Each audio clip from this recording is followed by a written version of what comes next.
का नाम ये कंबोजलाल है, कैसा ही रंगो रूप है पैसा ही माल है।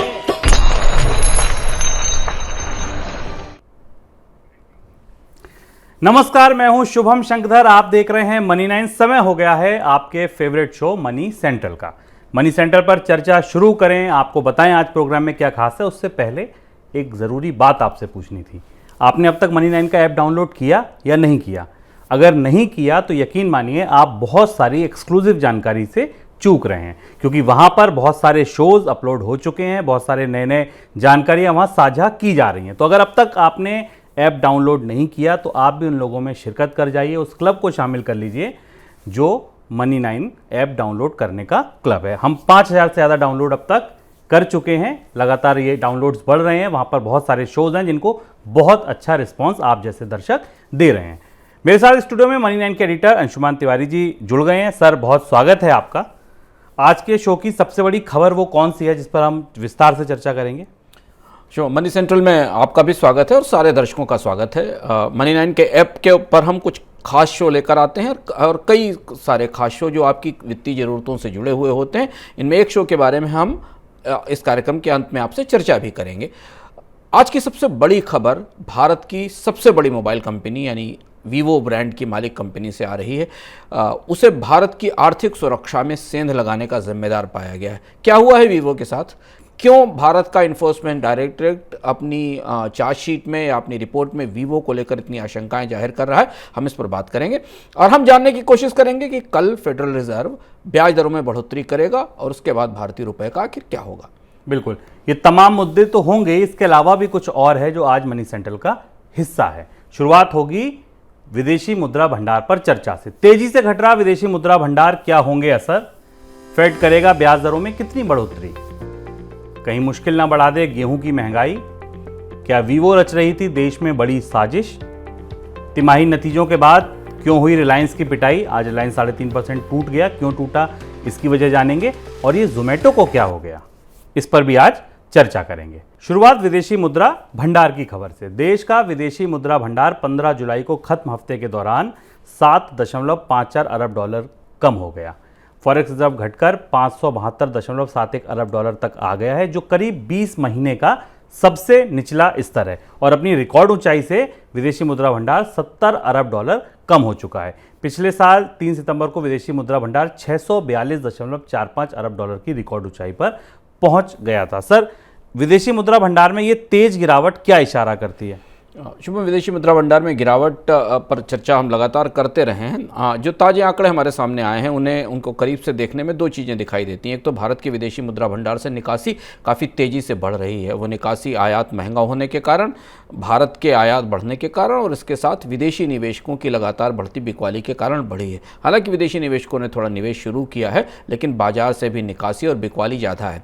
कुछ आंकड़े हमारे पास विदेशी मुद्रा भंडार से जुड़े हुए हैं, जो अंदर के आंकड़े जो हमें बताते हैं कि केवल विदेशी मुद्रा भंडार में विदेशी डॉलरों का भंडार ही नहीं, भारत का गोल्ड रिजर्व भी करीब 830 मिलियन यूएस डॉलर कम हुआ है। हमें ध्यान रखना जरूरी है कि विदेशी मुद्रा भंडार के सारे मूल्यांकन डॉलर में ही होते हैं, चाहे वो गोल्ड आपके पास हो या आईएमएफ के पास जो स्पेशल ड्राइंग राइट्स हो। तो जब आप भारत किसी देश की करेंसी टूटती है, गिरती है, तो उस हिसाब से उसके विदेशी मुद्रा भंडार का मूल्य भी कम होता है। इसके अलावा रिजर्व बैंक की जो वीकली स्टेट्स रिपोर्ट आती है वो ये भी बताती है कि जो फॉरेन करेंसी एसेट्स हैं, एफसीएज हैं पूरी, उनमें करीब 6.52 बिलियन डॉलर के आसपास की कमी आई है, जो कि 511 बिलियन डॉलर के आसपास है। पर इसमें सबसे महत्वपूर्ण बात विदेशी मुद्रा भंडार में समझने वाली ये है शुभम कि रिजर्व बैंक गवर्नर ने बड़ी बेबाकी के साथ ये बात कही है कल कि भारत के बाजार में विदेशी मुद्रा भंडार की सप्लाई की जेन्युइन शॉर्टेज है, यानी भारत में विदेशी मुद्रा की कमी लगातार है। और मार्केट में इंपोर्ट के कारण और डेट सर्विसिंग रिक्वायरमेंट के कारण, हम इस पर चर्चा करते रहे हैं मनी सेंट्रल में, कि भारत में कर्ज चुकाने के लिए, खासतौर से शॉर्ट टर्म कर्ज चुकाने के लिए कंपनियों को बार बार डॉलरों की जरूरत पड़ती है। इन दो वजहों से बाजार में डॉलर की मांग ज़्यादा है जबकि आपूर्ति कम है। रिजर्व बैंक अपने विदेशी मुद्रा भंडार का जुडिशियसली, समझदारी के साथ इस्तेमाल करके बाजार में डॉलर की आपूर्ति पूरी करने की कोशिश कर रहा है। पर रिजर्व बैंक गवर्नर का बयान इस बात का संकेत देता है कि रुपए पर विदेश डॉलरों की कमी का या बाजार में डॉलरों की कमी का दबाव लगातार बना रहेगा। पर रिजर्व बैंक गवर्नर ने यह भी कहा है कि वो किसी भी स्थिति में रुपए में बहुत बड़ी वॉलेटिलिटी या बहुत बड़ा उतार चढ़ाव नहीं आने देंगे। सर, अमेरिका का भी रिजर्व बैंक फेडरल रिजर्व ब्याज दरों में बढ़ोतरी कर सकता है, कितनी बढ़ोतरी हो सकती है और ये भारत के विदेशी मुद्रा भंडार पर, बाजार पर किस तरह का असर डालेगी? शुभम, 75 बेसिस पॉइंट की बढ़ोतरी तो लगभग तय लग रही है महंगाई की परिस्थिति देखकर अमेरिका में। बल्कि यह माना जा रहा है कि फेडरल रिजर्व का स्टांस बहुत हॉकिश है, बहुत आक्रामक है महंगाई को लेकर, और यूरोप और अमेरिका के देश महंगाई को नियंत्रण करने के लिए किसी भी सीमा तक जाने को तैयार है। उन्हें मंदी बुलाने तक का रिस्क लेने को वो तैयार है। तो इसलिए ये बढ़ोतरी 75 से 100 बेसिस पॉइंट के बीच की भी हो सकती है, इस बात की संभावना दिखाई जा रही। और यही वो वजह है जहां से आपको भारतीय रुपए पर फिर दबाव बनने की गुंजाइश दिखाई देती है। हालांकि भारतीय रुपए में गिरावट की रफ्तार पिछले 5-6 दिनों में थमी है, उतनी तेजी से नहीं गिर रहा है। हमने अपने पिछले कार्यक्रम में पिछले हफ्ते ये भी बताया था कि रुपए में गिरावट की रफ्तार अब थोड़ी सी धीमी पड़ेगी, क्योंकि 80 के आसपास का स्तर थोड़ा सा सहनीय स्तर है, जहां रुपया अपने आप को स्थिर कर सकता है 80 से 82 के बीच में। लेकिन कल जिस बात की संभावना है कि अमेरिका का फेडरल रिजर्व ब्याज दरों में 75 से 100 बेसिस पॉइंट की बढ़ोतरी करेगा, और इसका असर हमें डॉलर की मजबूती के रूप में सामने आएगा। और जब डॉलर मजबूत होगा तो भारतीय रुपए में उसकी में गिरावट होना तय है, स्वाभाविक है।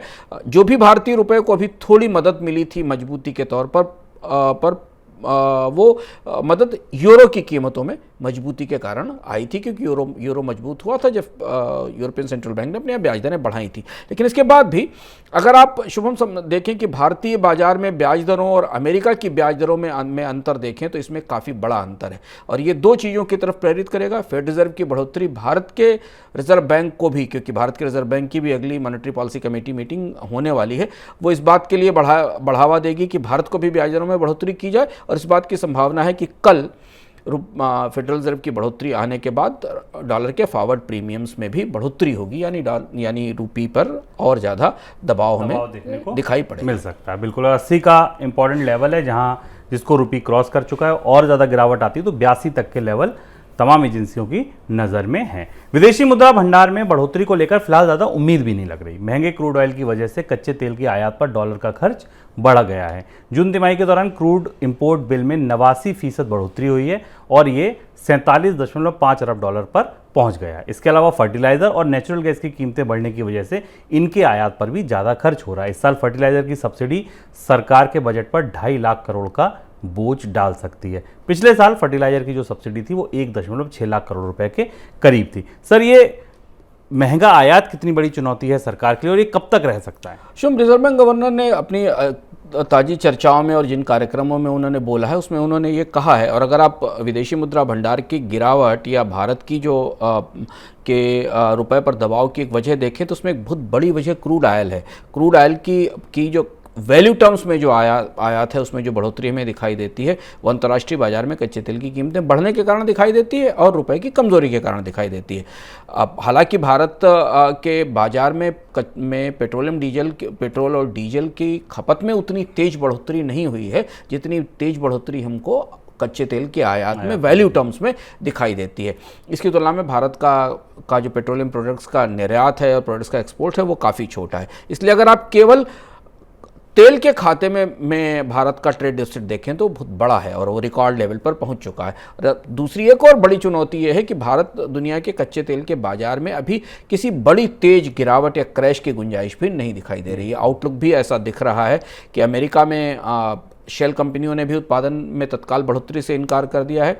ओपेक देश भी इस बात पर करीब से निगाह रखे हुए हैं कि अगर बाजार में मांग कम होती है तो उत्पादन में बढ़ोतरी की रफ्तार को धीमा करेंगे। इसलिए क्रूड की कीमतें $100 के आसपास ही लगातार घूम रही हैं, 95 से 100 डॉलर के बीच घूम रही हैं, और इसलिए ये आयात की लागत में बढ़ोतरी लगातार होती रहेगी और इसके बीच में भारत को कोयले का आयात भी करना पड़ रहा है।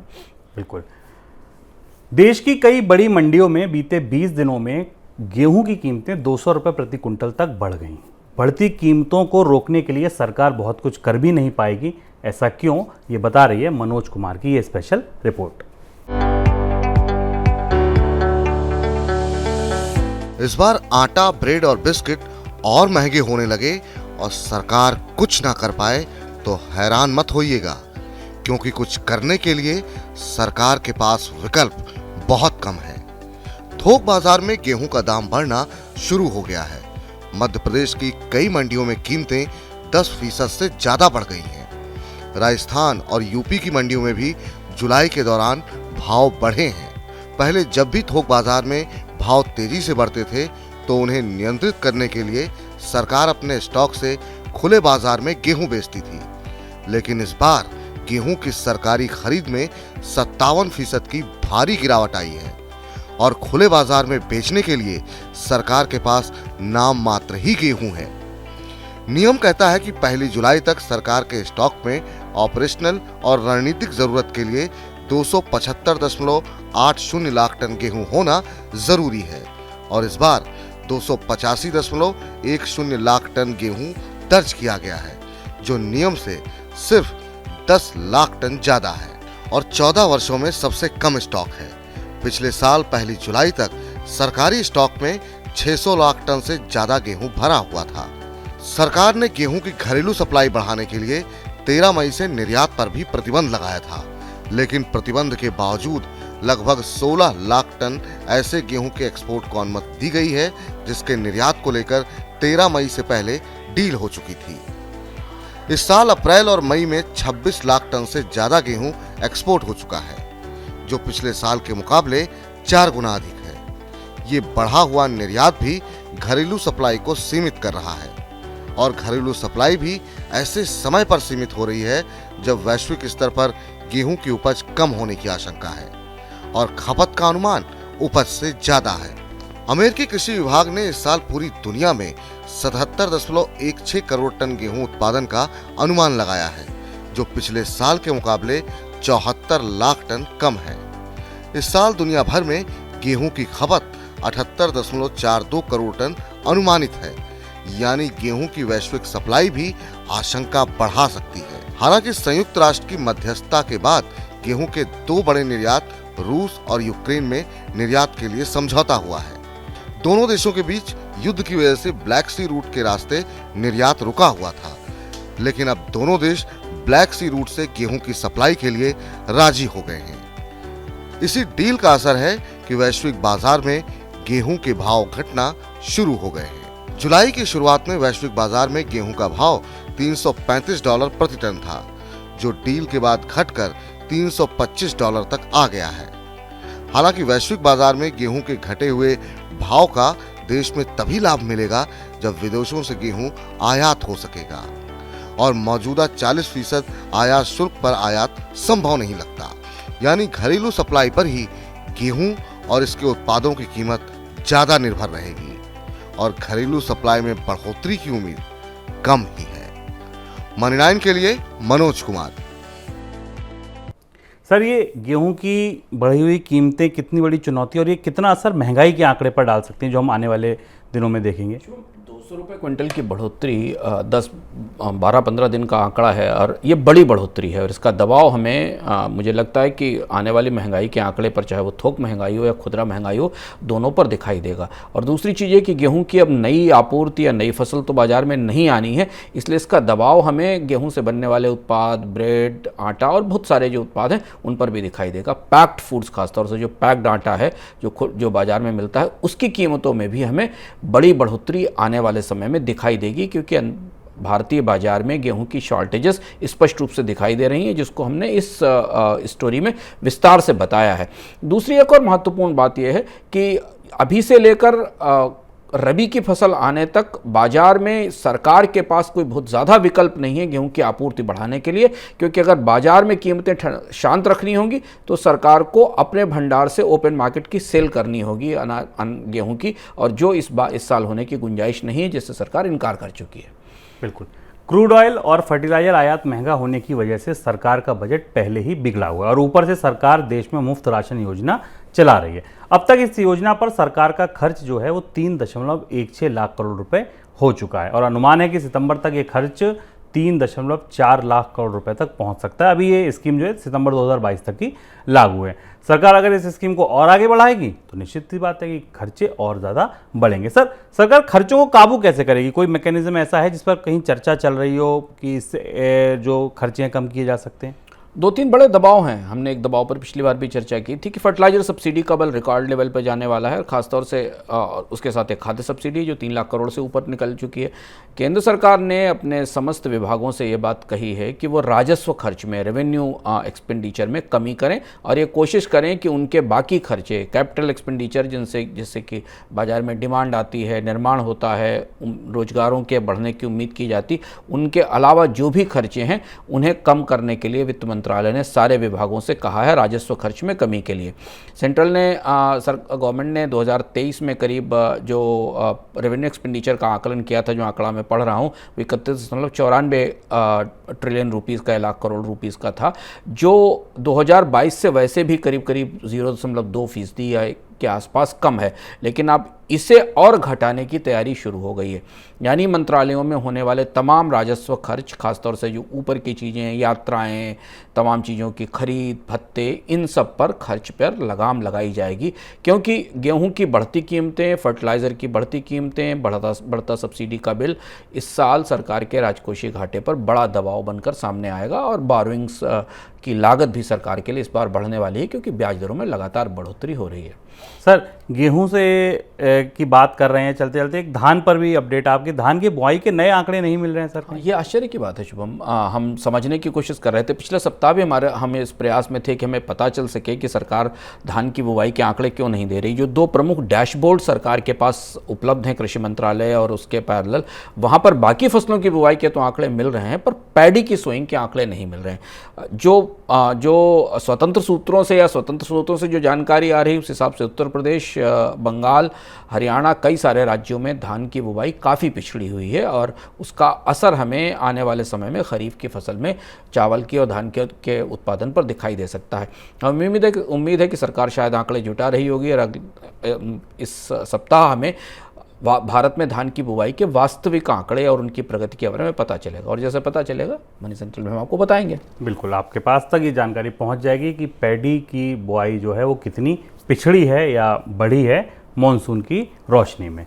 प्रवर्तन निदेशालय ने चीन की मोबाइल कंपनी वीवो पर बड़ा आरोप लगाया है। कोर्ट में दाखिल शपथ पत्र में ईडी ने कहा है कि वीवो ने अपने बैंक खातों का इस्तेमाल मनी लॉन्ड्रिंग के लिए किया है। ईडी ने यह भी कहा है कि वीवो ने भारत की वित्तीय व्यवस्था को अस्थिर करने का प्रयास किया है और देश की अखंडता और संप्रभुता के लिए भी खतरा पैदा किया है।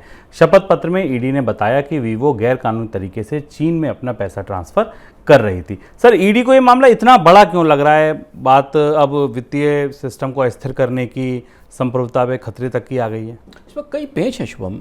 वीवो पे जो ईडी की चार्जशीट या ईडी ने जो रिपोर्ट दी है, उस रिपोर्ट में चीनी कंपनियां भारत में जिस तरह काम कर रही थी, खासतौर से वीवो जो काम कर रही थी, इसके तौर तरीकों पर ईडी की रिपोर्ट जो सामने लेकर आती है वो बेहद आश्चर्यजनक है। अपने एफिडेविट में ईडी ने हाईकोर्ट को बताया है कि 22 कंपनियां चीन की कंपनी वीवो ने बनाई थी, नंबर 1। दूसरी चीज़ ये कि वीवो ने एक grand prospects international communication private limited नाम की कंपनी बनाई थी, जिसका नाम GPICPL था। ये वीवो का जम्मू कश्मीर का डिस्ट्रीब्यूटर था, जिसके नाम से कंपनी बनाई गई थी, और ये इस कंपनी को वीवो की सब्सिडरी के तौर पर प्रोजेक्ट किया गया था, जबकि उसकी सब्सिडरी नहीं थी, इसे छिपाया गया था, और यहीं से राष्ट्रीय सुरक्षा और भारत की आर्थिक स्थिरता में नुकसान होने के या सेंध के खतरे की बात निकल कर आती है।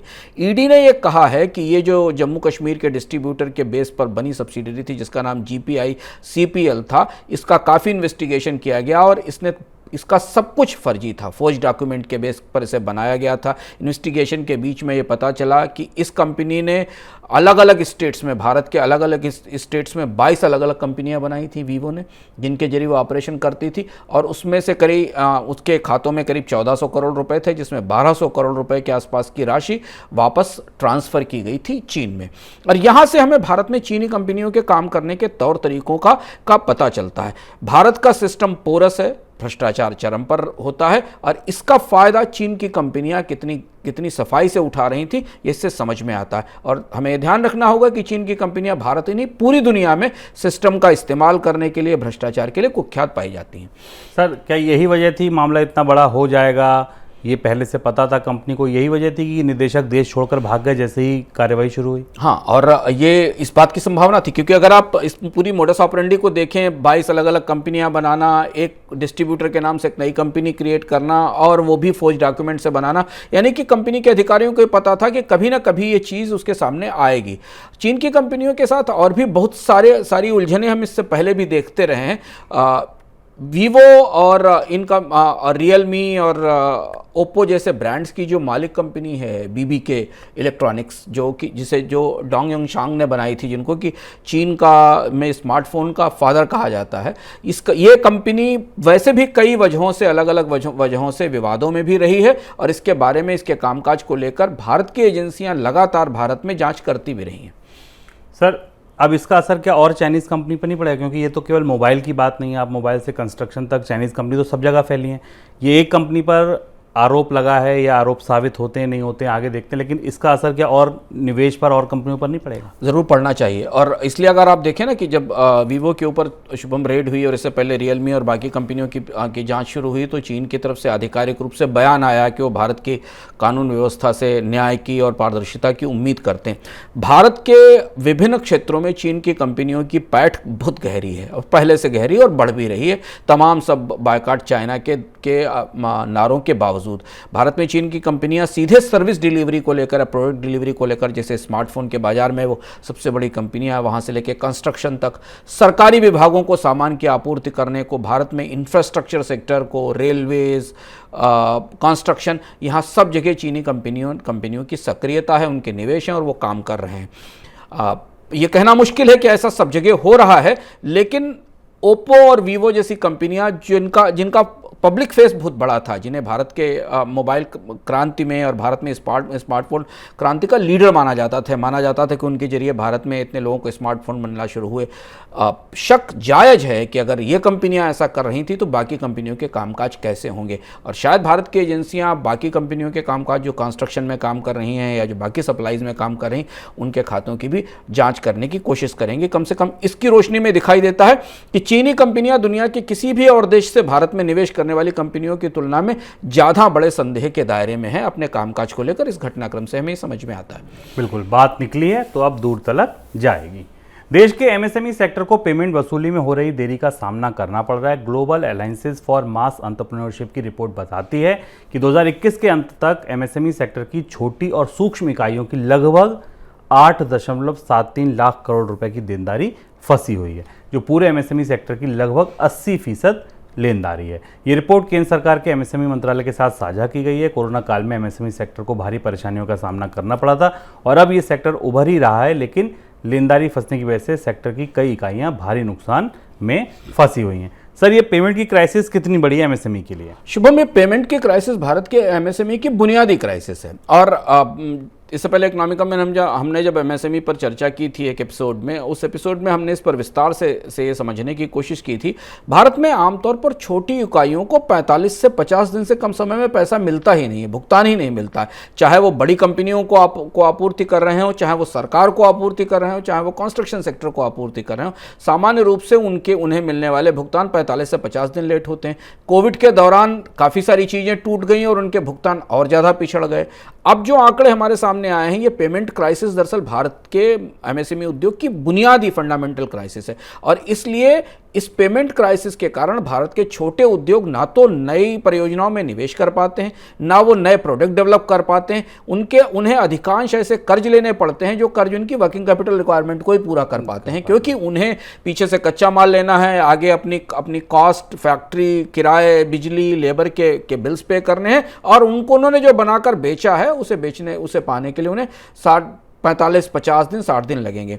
यह रिपोर्ट बहुत महत्वपूर्ण है और इस रिपोर्ट पर केंद्र सरकार को गंभीरता से विचार करना चाहिए, इसलिए क्योंकि 2-3 बार सरकार भी यह बात स्वीकार कर चुकी है कि एमएसएमई को समय से पेमेंट नहीं मिलता। इस रिपोर्ट में शुभम एक बहुत रिवीलिंग जानकारी यह है कि सेक्टर वाइज अगर हम देखें कि पेमेंट कहां से डिले हैं, तो सरकारी कंपनियों छोटी कंपनियों का 60-61% बकाया पब्लिक एडमिनिस्ट्रेशन पे यानी सरकारी कंपनियों पे, सरकारी विभागों पर है, यानी छोटे नगर निकायों पर, सरकार की छोटी बड़ी बड़ी कंपनियों पर। तो सबसे ज़्यादा पैसा तो एमएसएमई कंपनियों का सरकार ने खुद रोक रखा है, जिसका वो भुगतान नहीं कर रही। इसके अलावा दूसरा जो बड़ा सेक्टर है जो भारत में बीमार है और पूरी तरह ध्वस्त है, वो उस पर 55% पैसा बकाया है, वो कंस्ट्रक्शन सेक्टर है, निर्माण का सेक्टर है, इंफ्रास्ट्रक्चर, मकान, इन पे। यहाँ एमएसएमई की बकायेदारी 55% है। 51% हिस्सेदारी फिनांस कंपनियों पर है, बीएफएसआई इंडस्ट्री पर है। करीब 39% बकायेदारी रिटेल ट्रेड पर है, यानी जो बड़े ऑर्गेनाइज्ड रिटेल के लोग हैं उन्होंने छोटी कंपनियों से जो सामान या सेवाएं ली उनका पैसा उन्होंने नहीं दिया। इसके बाद एग्रीकल्चर, मैन्युफैक्चरिंग, सर्विसेज और माइनिंग आते हैं। होलसेल ट्रेड पर सबसे कम 12% बकायेदारी है छोटी कंपनियों की।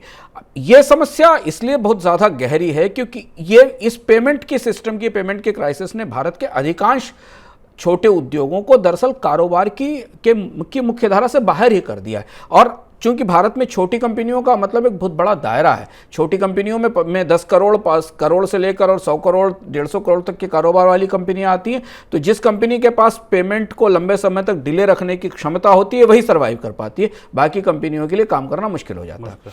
सर, ये रिपोर्ट और क्या बताती है? ये रिपोर्ट इसके साथ ये भी बताती है कि इसीलिए केंद्र सरकार को शायद ये दी गई है कि केंद्र सरकार 2-3 बार ये बात कह भी चुकी है। वित्त मंत्रालय ने भी इससे पहले ये बात कही है। अभी हाल में नितिन गडकरी ने भी ये बात कही थी कि सरकार के विभागों के ऊपर भी 5 लाख करोड़ रुपए के आसपास की बकायेदारी एमएसएमईज की है। ये रिपोर्ट उस तरफ इशारा करती है कि ये बकायेदारी अगर वहाँ से निकल कर आ सके, कम से कम सरकार तो अपने समय से अपने भुगतान शुरू कर सके, जिससे कि एमएसएमई को उनके बकाये पैसे मिल सकें और वो कारोबार को आगे बढ़ा सकें। बिल्कुल। मार्केट कैप के लिहाज से देश की सबसे बड़ी कंपनी रिलायंस इंडस्ट्रीज ने अपने पिछले हफ्ते जून तिमाही के नतीजे घोषित किए। जून तिमाही में कंपनी को 17,955 करोड़ रुपए का शुद्ध लाभ हुआ है और कंपनी के लिए रिफाइनिंग मार्जिन भी औसतन $10 प्रति बैरल से बढ़कर $22 से $25 प्रति बैरल हो गए हैं। लेकिन नतीजों के बाद कंपनी के वित्तीय अधिकारियों की बैठक में आर्थिक मंदी को लेकर आशंका जताई गई है। कंपनी के मुख्य वित्तीय अधिकारी वी श्रीकांत ने कहा है कि महंगाई बढ़ने और दुनिया भर में केंद्रीय बैंकों की तरफ से महंगाई को लेकर दी गई प्रतिक्रिया से आर्थिक मंदी और धीमेपन की आशंका जो है वो गहरी हो गई है। नतीजे आए, ग्रॉस रिफाइनिंग मार्जिन बढ़ने की बात हुई, लेकिन इसके बाद भी शेयर बाजार में आज के कारोबार में रिलायंस इंडस्ट्रीज का शेयर 3% से ज़्यादा पिट गया। सर, ऐसा क्या नतीजों में बता दिया गया या घोषित कर दिया गया कि शेयर की इतनी पिटाई हो गई? हाँ, और यही वजह थी कि आज हम लोगों ने शुभम मनी सेंट्रल में रिलायंस के रिजल्ट्स को पर चर्चा करने के लिए इसे शामिल किया। आमतौर पर हम मनी सेंट्रल में अलग अलग आयामों पर चर्चा करते हैं। रिलायंस के इस नतीजे को हम विशुद्ध रूप से स्टॉक मार्केट के नज़रिए से, स्टॉक निवेशक के नज़रिए से देखने की कोशिश करेंगे। और जब आप रिलायंस के नतीजों को भीतर से खोल कर पढ़ने की कोशिश करें और इसके अलग अलग हिस्से पुर्जों को अलग करें तो आपको समझ में आएगा कि भारत के शेयर बाजार की स्टार कंपनी, सुपरस्टार कंपनी का रिजल्ट अच्छा दिखने के बाद भी, हेडलाइंस में अच्छा दिखने के बाद भी बाजार को क्यों समझ में नहीं आया और बाजार में रिलायंस के स्टॉक पर ऐसी प्रतिक्रिया क्यों हुई कि न केवल स्टॉक गिरा बल्कि देश के बड़े ब्रोकर्स ने और मर्चेंट ब्रोकर्स ने या तो रिलायंस को अपने पोर्टफोलियो में ओवरवेट की श्रेणी में डाल दिया या रिलायंस को लेकर अपने अनुमानों में बदलाव किया। और इसके 3-4 प्रमुख पॉइंट्स हैं जब रिजल्ट पढ़ने से हमें समझ में आता है। रिलायंस का जो ऑयल टू केमिकल पार्ट है, यानी जो रिलायंस का रिफाइनिंग और केमिकल हिस्सा है, इसमें मुनाफा अनुमान से कम रहा है। इसका कामकाजी मुनाफा करीब 40% बढ़ा, लेकिन यह माना जा रहा है कि O2C मुख्य जो रिफाइनिंग का कारोबार है उस पर दबाव है। और इसकी सबसे बड़ी बात यह थी कि जून में रिलायंस का जो GRM था, ग्रॉस रिफाइनिंग मार्जिन था, वो $30 पर बैरल था और जो 90% से गिर के $3 पर बैरल के आसपास आ गया। ये एडलवाइस ने अपनी रिपोर्ट में कहा है। और इसके ऊपर एक्सपोर्ट ड्यूटी लगाएगी, हालांकि उसमें बाद में रियायत आई, इससे करीब $4 पर बैरल का असर और होगा। और यही वो वजह थी कि हमने एक खास वजह के कारण स्टॉक मार्केट में रिलायंस के शेयर में गिरावट देखी। तो ये तो रिलायंस का मेन जो बिजनेस है O2C जिसको बोलते हैं, ऑयल टू केमिकल है, और इसीलिए उसका मुनाफा कम होने की आशंका थी। दूसरी चीज हम आते हैं रिलायंस जियो के ऊपर।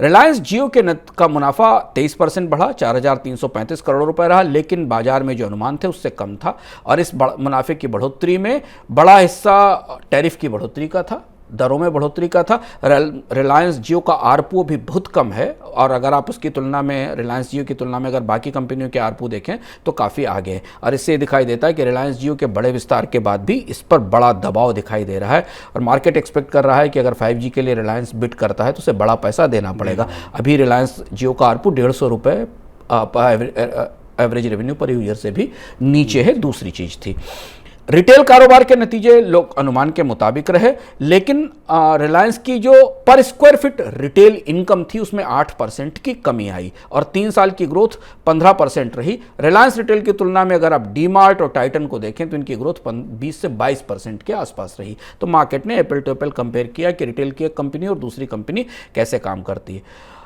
तीसरी चीज जिस चीज ने निराश किया कि रिलायंस ने अपने नतीजों में कोई नई बड़ी घोषणा नहीं की, जियो मार्ट और जियो फोन वगैरह को लेकर कोई घोषणा नहीं की, और जून के अंत तक रिलायंस के में जो नेट कर्ज था, रिलायंस की कंपनी पर जो नेट कर्ज था वो क्वार्टर ऑन क्वार्टर बढ़कर 57,000 करोड़ रुपए हो गया। नेट कर्ज में कमी इसलिए दिखाई दी क्योंकि कैश लेवल में कमी के कारण नेट कर्ज में करीब करीब 60% की बढ़ोतरी हुई। ये 5-6 भीतर की चीजें थी जिन्होंने रिलायंस के नतीजे को आज गहराई से प्रभावित भी किया, और बाजार का रिएक्शन भी उस हिसाब से नहीं रहा। और इसलिए जैसा मैंने शुरुआत में कहा था कि कई ब्रोकर्स ने रिलायंस के मुनाफे अगले तिमाही के मुनाफे लक्ष्य में कटौती की।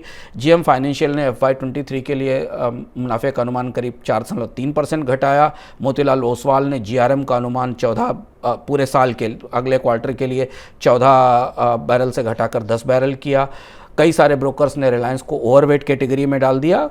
खरीद की कॉल अभी भी दी जा रही है, लेकिन नतीजों से बाजार बहुत संतुष्ट नहीं है। मतलब बाबूजी धीरे चलना, बहुत ज़्यादा दिक्कतें कंपनी में नहीं है, लेकिन फिर भी अभी जो ये तेज़ी दिखा चुकी है, इसके बाद बहुत सारी ब्रोकरेज फर्म ओवरवेट दिखा रही हैं। तो अपनी जो भी खरीदारी की कॉल हो आप सोच समझ के अपने वित्तीय सलाहकार से राय लेकर, रायशुमारी कर तभी लें। फूड डिलीवरी कंपनी जोमेटो, अब एक और कंपनी का हाल जानिए। उसके शेयर में सोमवार को भारी गिरावट देखने को मिली। बॉम्बे स्टॉक एक्सचेंज पर जोमेटो का शेयर 46 रुपये का निचला स्तर छू गया। एक साल पहले शेयर बाजार में 65% प्रीमियम पर यह कंपनी लिस्ट हुई थी। नवंबर 2021 में शेयर का भाव 169 रुपये की रिकॉर्ड ऊंचाई पर पहुंच गया था। कहाँ 169 और कहाँ 69 भी नहीं रह गया। लेकिन इसके बाद शेयर बाजार में लगातार गिरावट बनी हुई है और आज शेयर अब तक के सबसे निचले स्तर पर पहुंच गया। सर, ये जोमेटो को क्या हो गया? जोमेटो का किस्सा रिलायंस से थोड़ा और भी फर्क है। रिलायंस के किस्से में तो में कई सारे पेंच हैं। कंपनी की रफ्तार उतनी तेज नहीं दिखी इस तिमाही में जैसी पहले थी, पर जोमेटो के साथ ऐसा कुछ हो रहा है जो आने वाली और कई कंपनियां जो बाजार में सूचीबद्ध हुई थी शुभम, उनके भी कारोबार पर असर डालेगा। 78% शेयर धारक, करीब 78% शेयर धारक ऐसे थे जिन्हें 1 साल से पहले अपने शेयर बेचने की छूट नहीं थी, यानी लॉक इन था। वो लॉक इन खत्म हुआ और इससे करीब 613 करोड़ शेयर बाजार में ट्रेडिंग के लिए आ गए, और उसका नतीजा ये हुआ कि आज जोमेटो के शेयर ने, जो कि बाजार की स्टॉक मार्केट में स्टार्टअप को लीड करने वाली कंपनी थी, जो स्टार कंपनी थी, उसके शेयर में गिरावट हुई। लॉक इन का ये नियम है कि कोई प्रमोटर, किसी कंपनी में प्रमोटर आईपीओ से पहले 1 साल तक उसकी होल्डिंग पर लॉक इन रहता है। अलॉटमेंट तारीख से जो 1 साल का लॉक इन होता है वो खत्म हुआ है, और इसकी वजह थी कि आज काफ़ी शेयर बेचे प्रमोटर्स ने। अब इसे बाजार ने 2 तरह से पढ़ने की कोशिश की। बाजार ने इसे इस तरह से पढ़ने की कोशिश की कि जोमेटो के प्रमोटर्स का ही, या जोमेटो में जिन लोगों के पे लॉक इन लगा था होल्डिंग में, उन्हीं का इस स्टॉक में भरोसा नहीं बचा है क्या, इसकी वजह से गिरावट आई। और दूसरी चीज़, जो ओवरऑल रेगुलेशंस बदल रहे हैं स्टार्टअप कंपनियों के लिए, से भी सख्ती कर रहा है, कंपटीशन कमीशन एक अलग से सख्ती कर रहा है, उसका असर भी भारत के फूड बिजनेस, फूड स्टार्टअप्स के सेंटिमेंट पर हमें दिखाई दे रहा है। चिंता यह है कि अभी 20 अगस्त को कार्टरेट के साथ भी यही होने वाला है, उसका भी लॉक इन खत्म होने वाला है। इसके बाद 12 नवंबर और 17 नवंबर को, 12 नवंबर को पीवी फिनटेक पर और 17 नवंबर को पेटीएम का जो लॉक इन है वो खत्म होने वाला है। इन स्टॉक्स पर आने वाले समय में आप नजर रखिएगा, और अगर आप इसमें निवेशक हैं तो जरा ध्यान रखिएगा कि इन स्टॉक्स का मूवमेंट आने वाले समय में क्या होने वाला है। बिल्कुल, और जिनका लॉक इन खत्म हो जा रहा है, अगर वो शेयर आपके पोर्टफोलियो में है, डीमेट अकाउंट में है, तो आप ये ध्यान रखिएगा कि उनमें भी ये गिरावट शायद देखने को मिल सकती है। सर, मनी सेंट्रल तो आधे घंटे का होता है, 2 शेयर आपने बता दिए, रिलायंस बता दिया, जोमेटो बता दी, लेकिन कहानी तो बहुत सारे शेयर की जाननी है। 5000 कंपनियां स्टॉक मार्केट में लिस्ट है, उसके लिए क्या करें? हाँ शुभम, ये बड़ा सवाल है। जैसे आज हमने अपनी चर्चा में आपको ग्रॉस रिफाइनिंग मार्जिन की बात की, अब ये क्या होता है, रिलायंस की जो हेडलाइन आप देखते हैं उससे रिलायंस की सेहत कैसे नहीं पता चलती, रिलायंस का मुनाफा दिखता है पर बाजार में शेयर गिर क्यों जाता है, जोमेटो से आप रोज़ खरीदारी करते हैं पर शेयर बाजार को जोमेटो की तरक्की है, जोमेटो की ग्रोथ समझ में नहीं आ रही। ये सब हम मनी सेंट्रल में एक साथ आपको नहीं बता सकते। इसे बताने के लिए हमारे पास एक शो है जिसका नाम है 80-90 पूरे 100। मनी सेंट्रल के ऐप पर यह शो उपलब्ध है और जहां हम आपको विस्तार से बताते हैं कि शेयर बाजार में शेयर खरीदने से पहले, शेयर बेचने से पहले और उससे सबसे पहले शेयर चुनने से पहले आपको जानना क्या जरूरी है, आपकी जानकारी के लिए कौन सी चीजें जरूरी है, कैसे आप समझें बाजार के इस गणित को, कैसे बाजार में आप लंबे अवधि की निवेश करें और जाने वो जानकारियां, वो खबरें जो शायद आपको तमाम आर्थिक खबरों की सुर्खियों में और तमाम बिजनेस चैनलों की सुर्खियों में दिखाई नहीं देती हैं, दिखती हैं तो समझ में नहीं आती। बिल्कुल, तो अगर आप 80-90 पूरे 100 देखेंगे तो निश्चित तौर पर बाजार में आपकी जो समझ है, जो दृष्टि है, वो और ज़्यादा समृद्ध होगी और ज़्यादा पैनी होगी और आप अच्छे निर्णय अपने पोर्टफोलियो के लिए ले पाएंगे। आज के मनी सेंट्रल में फिलहाल इतना ही। सर बहुत शुक्रिया आपका जुड़ने के लिए, तमाम खबरों पर विश्लेषण के लिए। आपने अब तक मनी9 का ऐप डाउनलोड नहीं किया तो ज़रूर कर लीजिए, क्योंकि वहाँ 80-90 पूरे 100 तो है ही, इसके अलावा 1 दर्जन से ज़्यादा और ऐसे शो हैं जो एक्सक्लूसिव जानकारी अपने साथ समेटे हैं। फिलहाल दीजिए इजाज़त, नमस्कार।